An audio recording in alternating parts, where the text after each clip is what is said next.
Good morning बच्चों।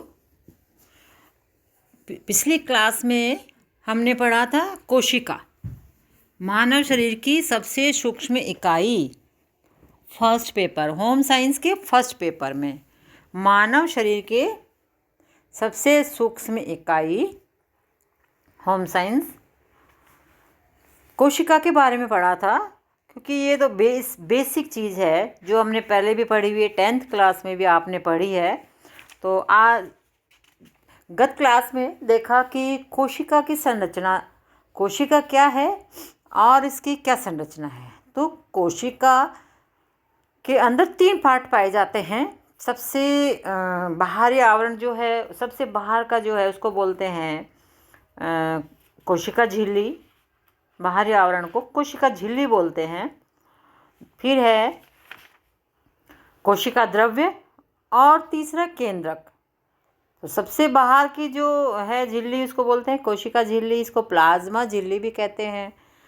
और इस झिल्ली के अंदर फिर कोशिका द्रव्य मिलता है, और कोशिका द्रव के अंदर ही सारे जो अनेक जो संरचनाएं, माइटोकॉन्ड्रिया, क्रोमोसोम और आपके राइबोसोम, लाइसोसोम, गोल्जी कॉय, ये सारे रिक्तिका, ये सारी संरचनाएं इस द्रव्य में पाई जाती हैं। कोशिका के अंदर जो द्रव भरा रहता है आवरण के अंदर, वो कोशिका द्रव्य होता है। और इस द्रव्य के अंदर एक अंडाकार संरचना होती है जिसको बोलते हैं केंद्रक। केंद्र में जो आवरण, जो चीज़ होती है उसको बोलते हैं केंद्रक, या केंद्रक को नाभिक भी बोलते हैं, न्यूक्लियस। हमने देखा कि कोशिका जो है हमारी एक जीवित संरचना है। इसके अनेक आकार मिलते हैं। हर एक अंग हमारा कोशिकाओं से, असंख्य कोशिकाओं से बना होता है। छोटे से छोटा पार्ट भी हमारा कोशिका से बना होता है, और ये शरीर की सबसे सूक्ष्म इकाई है। इसको हम साधारण आँख से नहीं देख पाते हैं, केवल हम इसको उससे माइक्रोस्कोप से देख सकते हैं। दूरदर्शी यंत्र, इस दूरदर्शी यंत्र बोलते हैं, या इसको सूक्ष्मदर्शी यंत्र बोलते हैं। सॉरी, दूरदर्शी नहीं, सूक्ष्मदर्शी यंत्र, उससे हम देख सकते हैं।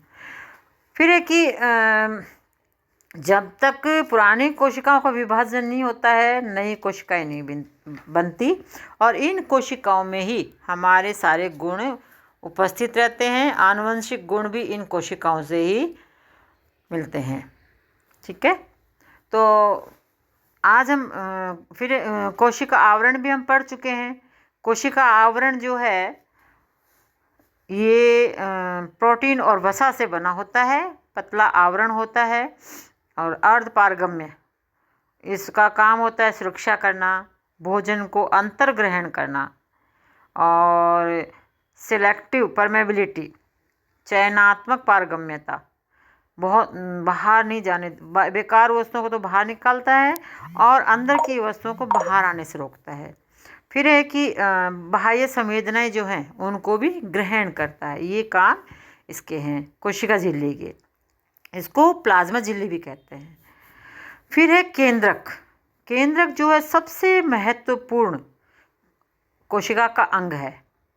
इसका कोशिका में वही स्थान है जो हमारे शरीर में मस्तिष्क का है, और ये कोशिका द्रव्य के बीच में पाया जाता है।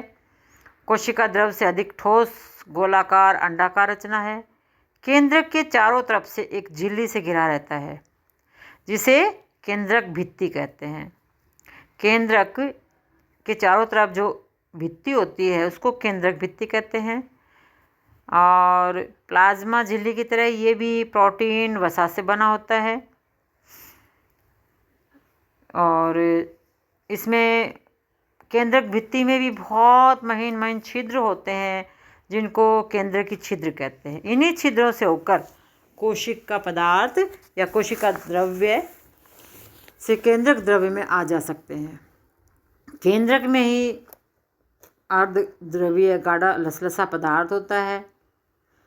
इसके ये प्रोटीन, न्यूक्लिक अम्ल, फास्फोरस और अनेक कार्बनिक यौगिकों से बना होता है। इस केंद्रक द्रव्य में पतले धागे के समान रचनाएं होती हैं जो आपस में जाल सा बनाती हैं।